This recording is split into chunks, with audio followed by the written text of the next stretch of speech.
Bonjour à tous, c'est Sramik, j'espère que vous allez bien. Moi ça va plutôt nickel. Aujourd'hui on se retrouve pour un nouveau tuto sur comment faire le 80% de Super Mario World Zero Exit. Alors le Zero Exit consiste à tout bonnement finir le jeu sans même sortir du premier niveau. Je me suis dit que ce serait intéressant de vous montrer comment le faire en français car il n'y a pas de tuto en français sur comment faire. Petit disclaimer avant que la vidéo commence, sachez que ce tuto est fait à l'arrache, donc j'en suis désolé. Cependant, ce tuto pourra vous permettre de finir le jeu. De plus, je ne vais pas aller dans les détails, donc si vous avez envie de plus de détails, je vous mettrai le GDoc de Seth Bling, qui est à l'origine de ce tuto, et donc ce sera en description. Donc nous voici sur le GDoc de Seth Blings avec les différentes routes possibles, ainsi qu'une explication plus poussée de la route, mais ça je vous laisserai le découvrir par vous-même. Ensuite, il vous faudra la ROM du jeu que je ne peux pas vous donner, mais sachez que c'est la ROM japonaise qu'il vous faudra. Et de plus, il vous faudra un émulateur. Donc moi, je prends l'émulateur BizHawk et je prends la version 2.8 que je vous mettrai bien évidemment dans la description. Une fois que vous l'aurez téléchargé, vous allez faire un clic droit dessus et vous allez tout bonnement l'extraire.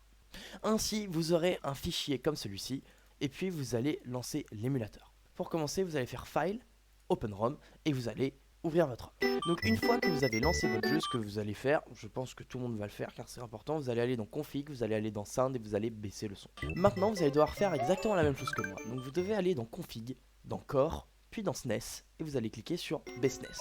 Vous allez quitter votre émulateur, puis vous allez recliquer dessus. Et enfin vous allez aller dans File, Recent ROM et vous allez ouvrir votre ROM. Maintenant que vous avez le bon corps, on va configurer les raccourcis clavier. Donc pour ce faire, vous allez aller dans Config, vous allez dans Hotkey. Et là, moi ce que je vous conseille, c'est de supprimer tous les raccourcis de base. Une fois que cela est fait, je vous conseille de prendre le Fast Forward, de mettre un raccourci, Increase Speed, mettre un raccourci, Decrease Speed, mettre un autre raccourci, mettre un autre raccourci. Ensuite, vous allez aller dans Save States, vous allez aussi supprimer tous les raccourcis, et là vous allez configurer plusieurs save states. Donc qu'est-ce qu'une save state? Une save state, ça permet de pouvoir sauvegarder en l'état votre jeu. C'est-à-dire que si vous êtes à un moment de la run et que là vous n'avez pas envie de vous foirer, et vous décidez de sauvegarder, et ensuite si vous ratez, vous appuyez sur la touche pour charger la sauvegarde. Quelque chose d'important dans Movie, vous allez devoir enlever le raccourci car sinon vous ne pourrez pas bouger. Maintenant que vous avez fait ça, vous pouvez sauvegarder et enfin nous allons aller dans les touches. Comme indiqué dans le GDoc, dans le port 1, donc la manette numéro 1, vous allez mettre vos touches et dans la manette 2, vous allez mettre des touches spécifiques, c'est très important. Donc pour ce faire, vous allez aller dans Config et vous allez aller dans Contrôleur. Normalement, aucune touche sera mise sur votre émulateur de base. Ce que vous allez faire, c'est que vous allez mettre vos propres touches. Personnellement, ce que je vous conseille, c'est de mettre des touches adaptées au pattern de la manette. Par exemple, les touches qui sont ici, je vous conseille de mettre la touche X en haut, A à droite, Y à gauche et B en bas. Maintenant que vous avez configuré la première manette, vous allez aller dans SNES, puis dans Controller Configuration. Et là, pour le port 2, au lieu de mettre Unplugged, vous allez mettre Gamepad. Et là, vous allez faire OK. Une fois que c'est fait, vous allez devoir redémarrer votre émulateur. Une fois qu'il est redémarré, vous allez devoir relancer le jeu, sinon vous ne pourrez pas modifier vos configurations. Ensuite, vous allez aller dans Config, dans Contrôleur, et là, vous allez voir qu'il y a un Player 2. Maintenant, ce que vous allez devoir faire, c'est mettre les mêmes touches que moi. Donc, selon le nom Multitap Setup, vous allez devoir mettre la touche L, la touche Select, la touche Y, la touche B, la touche Down et enfin la touche Right. Alors à quoi ça sert? C'est très simple parce qu'à la fin de la run on va faire quelque chose qui s'appelle le item swap et vous allez devoir appuyer sur toutes ces touches en même temps. C'est pour ça que je vous conseille de mettre la même touche pour toutes ces combinaisons de touches. Moi personnellement je mets la touche espace. Une fois que c'est fait, vous faites save et enfin dernière petite chose qui pourra vous être utile, vous allez aller dans View et vous allez activer le Display Input. Ainsi, quand je vais faire des combinaisons de touches, vous les verrez. Maintenant que c'est fait, vous pouvez lancer une partie. Là, il y a l'intro, donc bien évidemment, vous faites l'intro normalement. Une fois que vous êtes ici, vous allez aller à droite. Et vous allez rentrer dans le niveau en appuyant sur A. Alors moi, ce que je vous conseille, c'est que quand le niveau se lance, vous faites une sauvegarde. Donc là, j'ai pris le slot 1 de sauvegarde, ce qui fait que là, j'ai une sauvegarde du début du niveau. Donc je vais vous montrer les mouvements simples de Mario. Donc vous avez gauche, vous avez droite, haut et bas qui vont être plutôt importants dans la run, vous allez comprendre pourquoi, surtout le haut.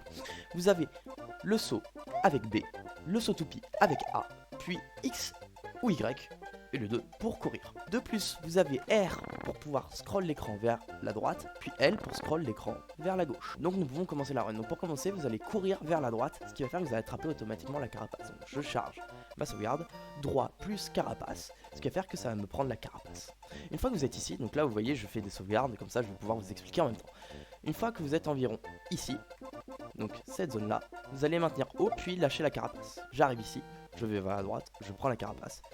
Et dès que je suis environ ici, O plus lâcher carapace. Une fois que vous avez lâché la carapace, vous allez maintenir L en lâchant toutes vos touches, juste L, ici. Ce qui fait que 2 fois vous allez scroll. Chose importante, une fois que vous avez scroll la caméra vers la gauche, vous allez devoir appuyer sur Y pour pouvoir rattraper la carapace. Ce qui nous donne ceci.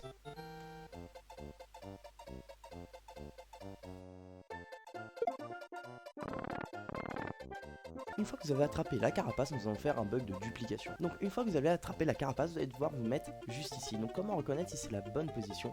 Vous allez tout simplement regarder le pied de Mario, donc le pixel jaune sur sa botte, et vous allez constater qu'elle est à la bonne position comparée aux 3 pixels vert foncé. Donc une fois que vous êtes ici, vous allez devoir maintenir O, puis sauter. Sauf que dès que Mario redescend, vous allez lâcher Y, ce qui fait qu'un nouveau bloc va apparaître à droite. Comme ceci. Donc des fois il pourra être à cette position, des fois il pourra être un bloc plus bas, ce n'est pas grave du moment qu'il est à droite. Il ne faut surtout pas que ce bloc soit au-dessus du deuxième bloc d'interrogation, sinon vous devez tout recommencer. Je fais la même chose, là par exemple vous avez raté car la duplication s'est faite sur le deuxième bloc. Une fois que vous êtes ici, vous appuyez sur A et puis vous pouvez lâcher la carapace. Une fois que vous êtes ici, vous allez devoir positionner Mario dans cette position précise. Ce qui fait que, encore une fois, le pixel jaune est au-dessus du premier pixel vert foncé. Une fois que vous êtes ici, vous allez maintenir bas plus gauche. Et enfin, vous allez maintenir en même temps Y plus B. Ce qui fait que ça va donner ceci. Alors comment savoir si vous avez bien fait la chose?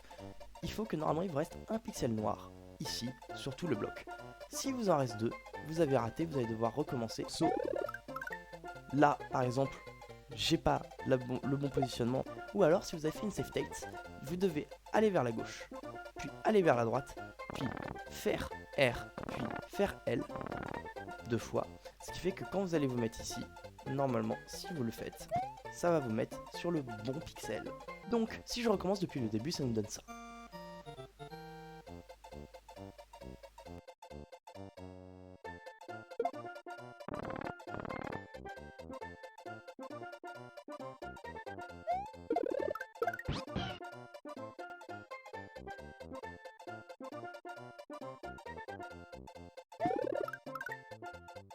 Et voilà, vous avez réussi. Donc très important, une fois que vous êtes ici, quand vous faites le maintien de gauche bas plus YB, vous devez attendre que la particule d'éclosion d'œuf disparaisse avant de prendre Yoshi. Donc, une fois que vous avez fait ça, que vous avez attendu que la particule descende, vous prenez Yoshi. Une fois que c'est fait, vous allez un peu à droite, un peu à gauche. Cette partie est dure car vous devez sauter, lâcher Yoshi avec carapace 3, puis 4, puis prendre Yoshi, ce qui peut être dur pour certains. Comment faire pour y arriver simplement? Comme vous pouvez le constater en arrière-plan, il y a une sorte de carré ici qui se forme. Et il y a un creux ici qui est très important.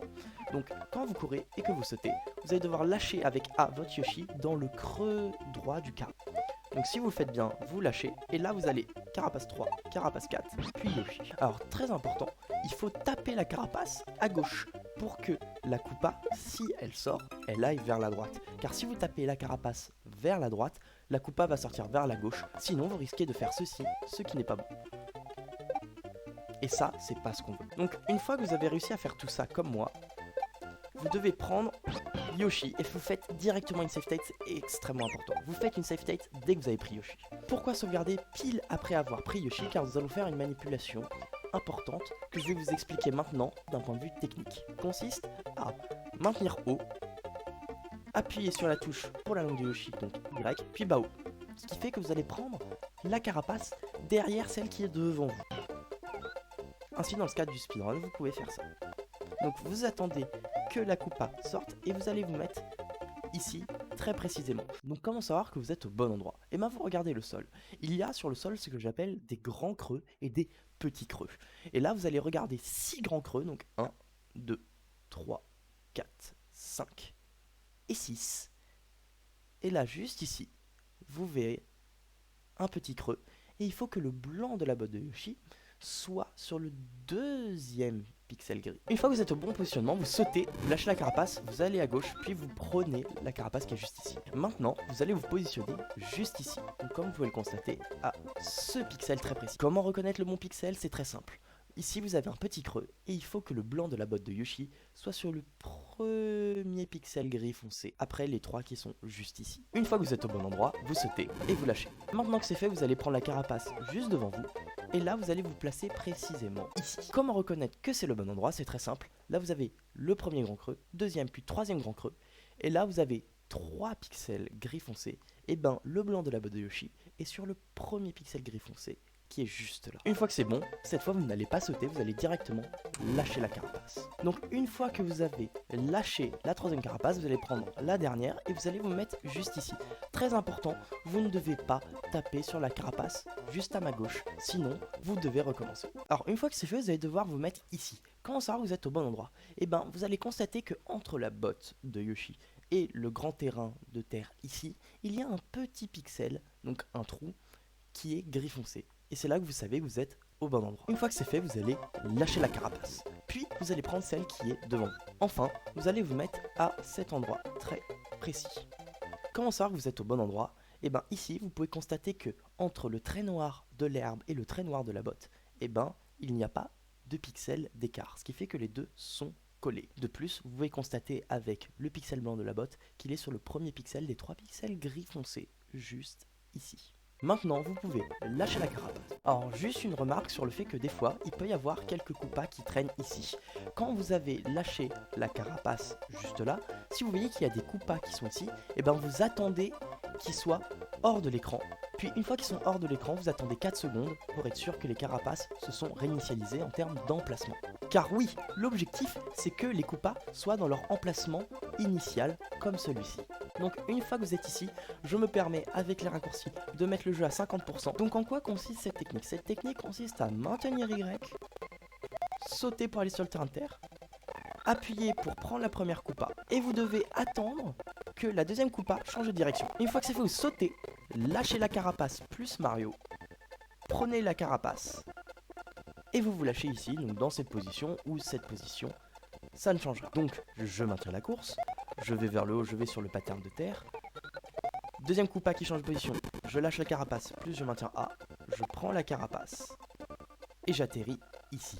Maintenant que c'est fait, je vais me positionner ici. Donc pas précisément, c'est juste ici, sur le troisième creux de terre. Et là, je vais faire quelque chose de très important. Je vais faire droite, puis gauche. Très important, sinon ça ne va pas marcher. Alors remarque importante que j'avais oublié de dire, une fois que vous avez fait le demi-tour avec Mario, et ben quand vous devrez vous positionner sur les pixels précis que je vais vous montrer plus tard dans la vidéo, et ben vous ne pouvez plus faire de demi-tour avec Mario. Parce que si là, je fais un demi-tour avec Mario, ça va changer la valeur dans la RAM du positionnement de Mario et ce n'est pas ce que vous voulez. Une fois que j'ai fait ça, je vais me placer à cet endroit très précisément. Comment savoir que vous êtes au bon endroit? Et ben vous allez regarder les 3 premiers creux, donc les grands creux, puis le petit creux. Donc vous voyez que là, le petit creux, le pixel jaune est sur le premier des 3 pixels gris foncé juste ici. Une fois que vous êtes ici, vous allez maintenir bas, lâcher la carapace, puis lâcher bas. Enfin, une fois que c'est fait, vous allez maintenir R, donc pour mettre la caméra vers la droite, comme ceci. Vous allez maintenir Y pour attraper la carapace et vous allez vous mettre ici. Excusez-moi, je me suis trompé, il faut se mettre ici. Donc, comment savoir que vous êtes au bon endroit? Et bien vous regardez le premier creux, puis le deuxième creux, puis le troisième grand creux, puis le quatrième grand creux, et enfin vous regardez ici, le petit creux.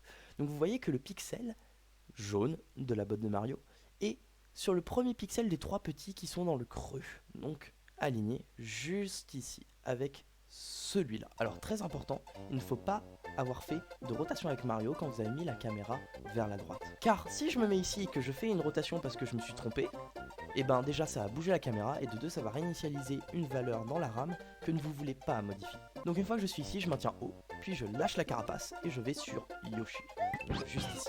Maintenant que c'est fait, je vais maintenir L pour mettre la caméra au centre, et puis je cours. Ce n'est pas grave, si vous avez chargé la coupa que vous venez de déposer, ça ne changera rien du tout à la fin de la run. Alors, je me suis permis de mettre le jeu en slow motion car ce sera plus facile à expliquer. Donc une fois que je suis ici, il ne faut pas que j'attrape la berry, il faut que je saute par-dessus, puis que je prenne la carapace sans prendre la coupa, c'est très important. Donc je cours, je saute au-dessus de la berry, je ne prends pas la grande pièce de dragon, je prends la carapace et je la dépose ici. Comment savoir que vous avez lâché la carapace rouge au bon endroit? Il faut que la flamme du milieu, après avoir lâché la carapace, soit aligné avec ces grandes herbes, car sinon, ça ne marchera pas. Donc, je cours, je saute au-dessus de la berry, je prends la carapace sans tuer la coupa, je la lâche juste ici, et enfin, je prends la carapace verte et je saute pour ne pas tuer la coupa. Maintenant, nous allons arriver à une partie assez compliquée, mais qui vous verrez est plutôt simple au final, qui s'appelle le item swap. En quoi consiste le item swap? Vous devez d'abord sauter sur la première marche, puis faire un grand saut et maintenir bas, et là vous sauvegardez. Une fois que c'est fait, vous verrez que vous aurez le temps de lâcher la carapace avant que la flamme dépasse, là où la carapace va être lâchée. Car si j'attends ici et que je pose la carapace, et ben ça ne marchera pas car il n'y a plus la flamme. Alors que si je le fais maintenant, vous verrez que la carapace va devenir une pièce qui est très importante. Donc comment faire le item swap? C'est très simple. Vous allez lâcher la caméra puis faire gauche-droite pour arriver environ ici. Si vous êtes trop loin, ça ne marchera pas. Si vous êtes trop près, ça ne marchera pas. Donc vous faites ça gauche-droite. Déjà, c'est un bon début. Une fois que vous avez fait ça, vous allez devoir apprendre à sortir du Yoshi avec des manips très précises. Et là, vous allez faire droite plus Y plus A et vous allez lâcher instantanément A. Une fois que vous allez faire ça, donc vous faites droite XA, vous lâchez A pour à la place appuyer sur L, R et X. Donc maintenant, il faut avoir le timing avec la pièce. Donc comment le faire? Vous allez lâcher la carapace, gauche-droite, et dès que la pièce commence à descendre, vous faites toute la manipulation que je vous ai dit juste avant. Là, j'ai raté, mais si vous avez réussi, ça vous donnera un son comme cela. Donc, si l'écran est devenu noir et que vous avez juste le bruit de la pièce, c'est que vous avez réussi. Si vous n'avez pas l'écran noir, c'est que vous avez raté, et si vous avez le son que je vais vous montrer maintenant, c'est que vous avez raté. Donc comme vous pouvez le constater, certes j'ai eu l'écran noir, mais j'ai eu le bruit du monstre qui s'est cogné contre moi, ce qui fait que je n'ai pas réussi. Et ben maintenant, la dernière chose qu'il vous reste à faire, c'est que, en plus d'avoir maintenu L, R et X, vous allez devoir appuyer sur votre touche qui permet d'activer les touches que vous avez mis sur la seconde manette, donc en l'occurrence espace pour ma part. Ce qui fait qu'avec le bon timing, vous aurez ceci. Et là normalement vous êtes au crédit de fin si vous avez tout bien fait. Donc ça peut paraître difficile au premier abord, mais regardez, si vous avez le bon timing, ça va marcher. Descente, ces touches là, et ça va marcher. Donc faites beaucoup de pratique. Pratiquez ce mouvement beaucoup car au début c'est compliqué. Mais après vous allez voir, vous allez y arriver. Donc lâchez, gauche, droite, XA je lâche A, j'appuie sur les autres touches et vous voyez que c'est terminé. Une fois que vous savez le faire à vitesse réduite, vous allez devoir apprendre à le faire à la vitesse normale, ce qui donne ceci. Et donc, continuez à vous entraîner, entraînez-vous, et vous verrez que vous y arriverez. Là, par exemple, j'ai raté. Et là, j'ai réussi. Là, j'ai réussi. Et là, j'ai réussi. Donc, je vais vous montrer le résultat final de tout ça.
Et donc voilà, la run est terminée, comme vous pouvez le constater, tout a marché.